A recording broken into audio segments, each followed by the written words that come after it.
পটুয়াখালীর কলাপাড়ায় বিয়ের অনুষ্ঠান থেকে ডেকে নিয়ে তাজুল ইসলাম নামে এক কিশোরকে ছুরিকাঘাতে হত্যার অভিযোগ উঠেছে। এ ঘটনায় জিজ্ঞাসাবাদের জন্য ৩ যুবককে আটক করেছে পুলিশ। শনিবার রাত 11:30টার দিকে কলাপাড়া উপজেলার চম্পাপুর ইউনিয়নের মাছুয়াখালী গ্রামে এ ঘটনা ঘটে। নিহত তাজুল ইসলাম বয়স 16, ওই গ্রামের ফারুক হাওলাদারের ছেলে। স্থানীয় ও পুলিশ সূত্রে জানা যায়, মাছুয়াখালী গ্রামের কামাল মৃধার বাড়িতে একটি বিয়ের অনুষ্ঠান চলাকালে তাজুলকে বাড়ির পেছনের একটি বিলে ডেকে নিয়ে যায় দুর্বৃত্তরা। পরে সেখানে তাকে ছুরিকাঘাত করে ফেলে রেখে পালিয়ে যায় তারা। তাজুলের চিৎকার শুনে স্থানীয়রা ঘটনাস্থলে গিয়ে তাকে গুরুতর আহত অবস্থায় উদ্ধার করে আমতলী উপজেলা স্বাস্থ্য কমপ্লেক্সে নিয়ে যান। সেখানে কর্তব্যরত চিকিৎসক তাকে মৃত ঘোষণা করেন।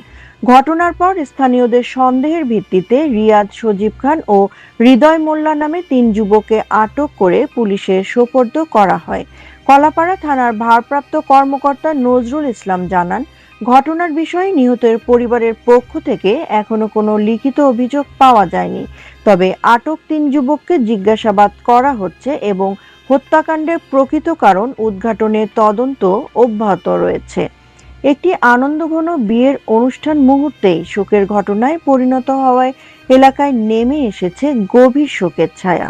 হত্যাকাণ্ডের রহস্য উদ্ঘাটন ও জড়িতদের আইনের আওতায় আনতে কাজ করছে পুলিশ। আব্দুল কাইয়ুম আরজু, পটুয়াখালী প্রতিনিধি, তথ্যচিত্রে সাদিয়া রহমান, নিউজ ডেস্ক, বার্তা বিচিত্রা।